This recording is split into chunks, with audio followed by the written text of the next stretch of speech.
할렐루야. 치료 말씀 채널에 입장하신 여러분 예수님의 이름으로 축복하며 인사드립니다. 저는 서울 방배동에 있는 충만한 교에서 26년이 넘도록 예수님 이름과 성령의 역사로 일반 병을 고치지 못하는 귀신 축사, 우울증 치유, 공황장애 치유, 전염병 치유, 불면증 치유, 각종 암을 포함한 육체 불치병, 뼈관절에서 척추협착증 치유, 악성 근육통 치유, 개인 가정의 삶의 문제 치유, 부부 문제 치유, 깊은 기도, 내적 치유 등을 전문으로 치유하는 강의세 목사입니다. 그동안 수많은 환자들을 예수님 이름과 성령으로 치유하여 정상적이고 행복한 삶을 살아가도록 했습니다. 그리고 목회자들을 치유하고 은사와 능력을 받아 치유사학적으로 치목하도록 훈련했습니다. 지금도 매주 월, 화, 금, 토, 주일 10시부터 10시까지 귀신축, 내적 치유, 기풍도 치유 대표를 진행하고 있습니다. 앞으로 12월 2일부터 화요일 밤, 12월 2일 화요일 밤부터 매주 화요일 날 밤 19시 30분부터 무료 집회를 진행할 것입니다. 특별히 상태가 중요한 분들에 대해서는 특별하게 별도 시간을 예약하여 개별 치유에 들고 있습니다. 이 강의는 영혼 건강 상태 정리를 검진하는 법 책을 설명하며 강의하는 것입니다. 많은 은혜 있으시길 바랍니다. 하나님은 시편 40편 11절 내 영혼아 내가 어찌하여 낙심하며 어찌하여 내 속에서 불안해하는가 너는 하나님께 소망을 둬라 나는 그가 나타나 모든 도우심으로 발명하며 네 하나님은 여전히 찬송하리로다 말씀하십니다. 조울증이란 개인의 기분이 있어 변화가 심하게 반복되는 것입니다. 물론 조울증 환자에게서 정상적인 기분 상태에 있을 때도 있지만 기분이 들뜨기도 하고 가라앉기도 하며 주기적으로 기복이 보이게 됩니다. 조울증은 뇌에서 생화학 물질이 변하는 것과 같은 생물학적 요인, 유전적인 요인, 스트레스와 같은 심리학적 요인들이 서로 복합적으로 작용하여 나타나는 것으로 알려져 있습니다. 조울증 환자라 하더라도 아무런 증상이 없을 때가 있으나 별 문제가 없이 잘 지내다가도 조증이나 우울증 상태가 되면 그 상태에 따라 다양한 증상이 나타납니다. 조증 상태에서는 기분이 들뜨고 유쾌해지며 자신감이 넘쳐납니다. 말이 많고 빨라지며 목소리도 커집니다. 잠이 줄어들고 이것저것 여러 가지 일을 하느라 바빠지지만 제대로 끝나는 것이 없습니다. 더 나아가 과제 사고, 피해 사고 등이 생길 수 있습니다. 반대로 우울 상태에서는 거의 매일 우울한 기분이 지속되고 매사에 재미가 없어지며 입맛도 없고 잠을 못 자고 피곤하며 의욕도 없고 집중력도 떨어지며 죄책감에 시달리고 심한 경우에는 죽고 싶은 생각까지 들게 됩니다. 조울증 치료는 기분을 일정하게 유지해주는 여러가지 약물이 개발되어 치료에 이용되고 있습니다. 이와 더불어 다양한 정신치료 기법도 환자 개개인에 따라서 적절하게 선택되어 제공되어야 됩니다. 자, 첫째로 조울증의 진단입니다. 조울증 양극성 장애는 흔히 조증이 한번 심하게 발병되거나 혹은 여러 번 발병되는 질병을 청합니다. 조울증 환자 중 일부에서는 우울증이 먼저 나타나기도 하고 조증 중간 사이에 우울증을 겪기도 합니다. 이는 우울증 환자가 어느 정도 시간이 지나면 조증으로 전전이 된다는 뜻입니다. 조울증 환자 60% 70%의 경우는 우울증부터 발명을 그러나 일부는 우울증이 전혀 나타나지 않는 경우도 있으며 이런 경우도 병명은 같습니다. 이들 모든 경우에 일반적으로 조울증 혹은 양극장애라고 부르는 것. 결국 조울증이란 우울증과 조증이 반복해서 일어나는 주기성을 가지는 재발이 가능한 질병입니다. 조울증의 진단은 의사의 면담과 신체적 질환 검사, 심리검사 등을 통해 이루어집니다. 우선 신체적 질병이나 약물에 대한 것인지를 감별하여 진단해야 됩니다. 조울증은 심각한 정도에 따라 경도, 중증도, 중증으로 나누며 그 치료 방법도 다양합니다. 그러므로 정확하게 진단한 후에 면담을 통한 원인 규모가 치료 전략을 수립하는 것이 매우 중요합니다. 그래서 전문적인 내적 치유를 하는 목사나 정신건강의학과 치료도 병행해서 받는 것이 좋습니다.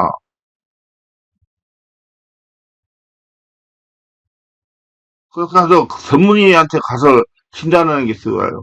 조울증의 시기 진단. 조울증이라고 하면 우선 비정상적으로 양양하거나 과제하거나 과민한 기분이 적어도 일주간 만약 입원이 필요하면 기간과 상관없이 계속되는 분명한 기간이 있어야 됩니다. 그리고 이 기간 동안 다음의 증상 가운데 4가지 이상이 지속되면 심각한 정도로 나타나야 됩니다. 실제로 조증 시기 조용하고 차분하던 사람이 평소 한 달에 돈 씀씀이가 커져 자기 분수에 넘치는 값비싼 물건을 마구 사들이는 경우에 조울증을 의심해 봐야 됩니다. 부모의 사업계획, 투자 계획을 세우고 실행에 옮기려고 하는 경우에 조울증 의심해 봐야 된다. 말로 빨라지고 목소리도 커지며 자신감이 넘쳐 자기 주장이 강해지는 경우에 조울증을 의심해 봐야 된다. 쓸데없는 전화도 많이 하고 별로 잘 알지도 못하는 사람도 많이 만나며 활동적이 되는 경우에 조울증을 의심해 봐야 된다.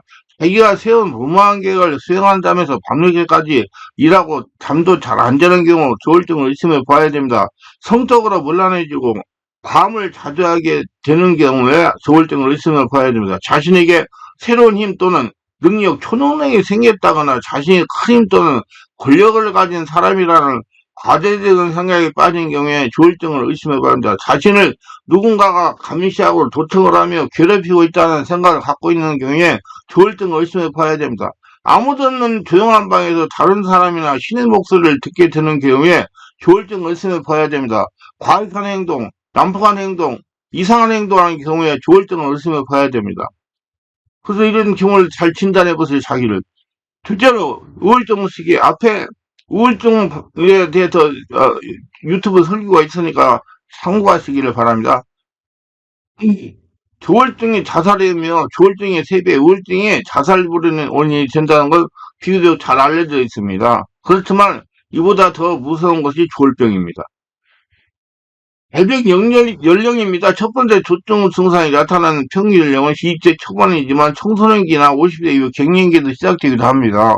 조증 증상은 전형적으로 갑자기 시작되고 수일 내에 증상이 빠르게 악화되며 사회 심리학적 스트레스에 뒤따라 자주 일어나는 것으로 알려져 있습니다. 조증의 기간은 보통 2, 3주부터 5, 6개월까지 지속되고 우울증 기간보다 더 짧고 갑작스럽게 끝나지만 50에서 60%는 우울증, 조증이 이전이나 이후로 정상 기분의 기간 없이 연속적으로 나타날 수 있습니다. 만약 조증 증상이 산후기에 나타난다면 그 다음 산후기에 재발된 위험성이 또 높습니다. 재발 빈도, 조울증에서 한번 조증 증상을 경험하는 사람들의 90% 이상이 장차 조울증의 증상을 경험하게 되는데 특히 40%가 첫 발병 후에 2년 내 두 번째 발병이 있다고 합니다. 또 조증 증상을 보이는 환자들 중에 약 60, 70%는 조울증 직전이나 직후에 발생하는데 개인마다 특징적인 양상으로 조울증에 선행하거나 뒤에 나타납니다. 조울증의 평생 빈도는 재발성 우울증에 비해 높은 경향에 맞습니다. 자주 생긴다는 얘기예요. 여러 연구에서 리듬 치료를 받기 전에 조울증의 경과를 보면 평균 10년 동안 4번의 조울증 증상이 발생하며 조울증 증상 사이에 시간 간격은 나이가 증가하면서 감소하는 경향을 보이고 있다고 그럽니다. 조울증을 가진 사람들 가운데 약 15에서 15%, 1년 동안 여러 번, 4번 이상 우울증, 조울증, 혼재성 인격장애 등 경적증을 경험하며 만약 이러한 영상이 나타나면 급속 순환성이 진단이 됩니다. 그래서 순환성은 예후가 보다 더 불량하다고 알려져 있습니다. 또 대다수 환자는 우울증과 조울증이 함께 있지만 10에서 20%는 단지 조울증만 나타납니다. 조울증을 앓았던 대다수의 개인들은 증상 사이의 기간에 완전히 정상으로 돌아가지만 일부 20, 30%는 불안정한 기분과 대인관계에서 장애 및 직업에서의 장애가 계속된다. 정신병 증상이 없는 조증이 생기고 난 후에 며칠이나 몇 주가 지나서 환청이나 망상 등 정신적인 증상이 나타나기도 하는데 이런 양상이 있는 조증을 경험한 환자는 그 다음 조증 증상에도 정신병 양상을 나타내는 경향이 있습니다. 또 현재 조증 증상의 기분 증상가 좋아지지 않는 정신병적 양상을 동반할 때 불안전하게 회복되는 경우도 흔합니다. 조울증 증상이 있는 사람들의 자살 성공률은 10에서 15%며 아동학대, 배우자학대, 기타 폭력적인 행동, 환청, 망상 등 정신병적 증상이 나타나며 또한 심한 조증 기간 중에도 나타날 수 있습니다. 연관되는 다른 문제로는 학교 무단결석, 학업 실패, 직업적 실패, 이혼 또는 반사적 행동 등을 포함하며 관련되는 다른 정신장애들은 신경성 식욕부인증, 신경성 폭식증, 주의력 결핍 및 과잉 행동장애, 공황장애, 사회공포증, 물질 관련 장애 등이 있습니다. 특히 조증인 경우 부모의 무모한 투자를 하거나 싼 값에 부동산을 처분하는 등 회사 일이나 재산상에 막대한 손실을 끼칠 수가 있으므로 법적인 조치까지 해야 할 필요가 있습니다. 그러면 조울증을 어떻게 치유하느냐? 무슨 정신장애 치료와 그다지 조울증의 치료도 크게 약물 치료와 정신 치료와 성령 세례 충만 내적 치료, 영적 치료로 나눌 수가 있습니다. 두 가지 정신 치료, 영적 치료. 우울증에서는 조증이나 우울증이 반복되므로 약물 치료는 환자의 상태에 따라 달라질 수 있습니다. 현재 조증이나 우울증에서 이용되는 약물이 개발되어 있으며 이런 약물들은 증상의 치료뿐만 아니라 재발의 위험 효과도 있습니다. 그래서 약을 자기한테 맞는 거 정확한 정량을 먹으면 생활을 해가면서 견뎌낼 수가 있어요. 그러면서 이제 내적 치료를 받으면 아주 상황이 정확해집니다. 대개 치료에 대한 반응이 좋으며 병의 경과수는 양호한 편으로 이 질환의 치료에 대해 크게 걱정하지 않아도 좋으나 재발이 잦은 질환이므로 이 질환에 대한 이해를 높이는 것은 환자나 가족에 도움이 될 수 있습니다. 영적으로 치유를 하려면 먼저 환자와 보호자가 자신의 상태를 인정해야 됩니다. 그리고 예수만이 자신의 병을 치유할 수 있다고 믿어야 돼요. 치유 앞서 반드시 예수를 영접해야 되고 성령으로 세례를 받아야 되고 예수 영접한 후에 집중적인 치유에 들어가야 됩니다. 먼저 성령으로 세례를 받아야 됩니다. 성령 역사가 있어야 내면의 상처가 치유되면서 조울증 증상들이 치유되기 시작합니다. 환자 보호자가 의지를 가지고 지속적으로 말씀을 들으면서 성령 역사를 순종하며 치유를 받아야 됩니다. 성령 역사를 체험하면 상태가 악화되는 경우도 있습니다. 상태가 악화되었다고 당황하지 말고 지속적으로 치유를 받으면 점점 평안해지면서 자신이 치유되고 있다는 걸 체험적으로 알게 됩니다. 기도는 소리내어 기도를 해야 됩니다. 주여 주여 하면서 소리내어 기도를 해야 잡념에 사로잡히지 않습니다. 이렇게 지속적으로 예측을 받다 보면 악한 영들이 축사되기 시작합니다. 축사되기 시작하면 점점 상태가 호전이 됩니다. 절대로 단시일에 치유를 받으려는 생각은 금물입니다. 자신의 말씀과 성령으로 장악되는 만큼씩 치유됩니다. 절대로 단시일에 치유되지 않습니다. 만약에 단시일에 치유가 되었다고 하더라도 얼마 지나지 않아도 다시 재발합니다. 그리고 장기적인 치유를 받으려고 해야 됩니다. 환자가 사역자가 전하는 말씀을 알아들으면 아멘으로 하다 보야 이게 시작이야 치유가 되기 시작합니다. 아멘 아멘 하면서 저희 경험으로는 환자가 의지를 가지고 집중적인 치료를 받았어요. 모두 치유가 됐어요. 우리 충만한 게 월락 금토 집중기도하고 앞으로 화요일날 밤에도 집회를 할 겁니다. 그러면 그때 와서 은혜 받아보세요. 다 치유가 됩니다. 정신신경과 약을 복용하는 사람은 일정 기간 약을 먹으면 치유를 받아야 됩니다. 약을 끊으면 안 돼요. 약을 조절해가지고 먹으면 돼요. 그래서 내적 치유 받으면서 약을 조절해 먹으면 금상첨화입니다. 상태 오전됐다고 담당의사 지시 없이 약을 중단하면 병원에 입원해야 됩니다.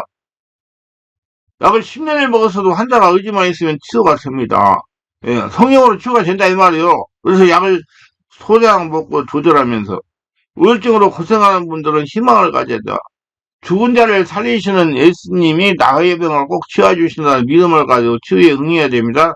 절대로 환자의 의지 정도에 의해서 치유가 되느냐 안 되느냐 결정이 되는 겁니다. 좌우정한 성령 역사가 일어나야 됩니다. 성령 역사이 말만 가지고 치유되지 않습니다. 조울증을 예방하려면 제일 중요한 것은 내면을 하나님으로 치우는 일입니다. 성령 세례받고 충만받고 깊은 기도 오래 하고 내면을 치우면 사고 쳐져요. 아니 의지만 있으면 무조건 기도한다고 그래. 성령으로 기도해야 된다고. 그래서 어떤 분은 기도하는 법을 권사님이 배워가지고 체득해가지고 가서 아들 동생 고치라고 그랬어요. 그러면 된다고. 어떤 치유보다 영성이 중요합니다. 하나님 중심의 생활을 해야 됩니다. 하나님 안에 건강과 축복이 있어요. 성령이 충만한 교회에서 정기적인 예배에 빠지려고 드려야 됩니다. 그 시작 시간도 잘 맞춰야 되고 성령체 집회에 한다면 열심히 참석할 성령으로 충만하게 지내야 됩니다. 사람을 사귀더라도 성령으로 충만하고 긍정적인 사람을 사귀어야 됩니다. 지속적인 영성을 유지해야 됩니다. 대략 조울증이라는 사람들이 사람을 사귀는데 자신하고 처지가 같은 사람을 사귀는 경우가 많습니다. 그러나 그런 사람과 멀리하고 하나님 은혜로 영육의 건강한 사람과 사귀려고 노력을 해야 됩니다. 대부분 조울증 있던 분들은 아직 말씀과 성령으로 충만한 상태가 아니므로 다른 사람의 영의 문제가 자신에게 전이되기 쉽습니다. 그러므로 믿음 있는 충만한 사람과 가까이 지내기를 바랍니다. 이거 정말 관리를 해야 돼요. 자신 영적으로 이끌어주는 지도자를 잘 만나야 돼요. 체험 있는 지도자, 성령 충만한 지도자, 영성이 있고 정신적인 문제를 치유할 수 있는 권능 있는 지도를 만나는 것이 좋습니다. 다시 영역을 성령으로 장악하게 해야 그렇죠. 재발하지 않으세요. 절대로 성령으로 충만하게 지내면 재발하지 않습니다. 그러므로 무엇보다 성령으로 장악되는 것이 중요합니다. 하나님도 성령으로 천지를 장악하고 천지를 창조하셨으면 여러분 성령으로 장악만 된다면 다시는 조울증에 고통당하지 않습니다. 주의 말씀 안에 거하려고 노력해야 됩니다. 하나님의 말씀은 우리를 구하는 울타리입니다. 성령 임재의 말씀을 묵상하여 성령 심령의 말씀을 새겨야 됩니다. 그래서만 있으면 하나님에게 아낌없이 드리려고 하기를 바랍니다. 물질이 있는 곳에 마음이 있어요. 가정의 분위기를 영적으로 유지하면 좋습니다.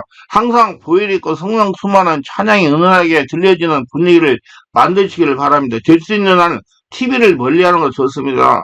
보더라도 치유에 도움이 되는 프로를 봐야 됩니다. 절대로 슬프거나 이별하는 드라마는 금물입니다.